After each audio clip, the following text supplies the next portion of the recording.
সিলেটে operation devil hunt শুরুর দ্বিতীয় দিনে আরও ৯ জনকে গ্রেপ্তার করেছে পুলিশ। গ্রেপ্তার সবাই আওয়ামী লীগ ও অঙ্গ সংগঠনের পদবিধারী নেতা।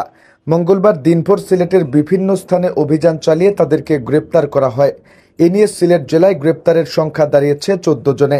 গ্রেপ্তারকৃতরা হলেন সিসিকের ৩ নং ওয়ার্ডের স্বেচ্ছাসেবক লীগের সাধারণ সম্পাদক ও নগরীর কাজলশাহ এলাকার আব্দুল হকের ছেলে সাদমান কবির, একই ওয়ার্ডের আওয়ামী লীগের সভাপতি ইচল মিয়ার ছেলে আব্দুর রব হাজারি, ১৪ নং ওয়ার্ড ছাত্রলীগের সহসভাপতি নগরীর ছড়ার পাড়ের বাসিন্দা আব্দুল মুকিতের ছেলে মিনহাজ ইসলাম সৌরভ, ২৯ নং ওয়ার্ড আওয়ামী লীগের সহ সম্পাদক রায়নগর এলাকার বাসিন্দা মহিবুর রহমানের ছেলে ফজলুর রহমান রনি, বিমানবন্দর থানার পিয়েরগাঁওয়ের বাসিন্দা বামুদ পীরের ছেলে নাজিম উদ্দিন সবুজ, ৭ নং ওয়ার্ড স্বেচ্ছাসেবক লীগের সভাপতি পশ্চিম পীর মহল্লার বাসিন্দা মিয়াদন খানের ছেলে হাশেম খান, ৪ নং ওয়ার্ড আওয়ামী লীগের সাধারণ সম্পাদক দক্ষিণ সুরমার কামাল বাজারের কুড়িগ্রাম এলাকার মুক্তার আলীর ছেলে আনোয়ার হোসেন আফরোজ, ৩৫ নং ওয়ার্ড ছাত্রলীগের সদস্য মেজরটিলা জাহানপুর এলাকার আয়ান উদ্দিনের ছেলে ইয়ামিন আহমদ এবং উপজেলা ছাত্রলীগের সাবেক সহ সভাপতি দক্ষিণ সুরমার বড়ইকান্দি এলাকার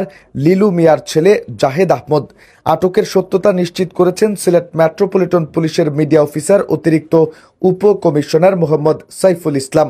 এর আগে সোমবার সন্ধ্যা পর্যন্ত সিলেট থেকে আওয়ামী লীগ ও এর অঙ্গ সংগঠনের ৫ জনকে গ্রেপ্তার করা হয়।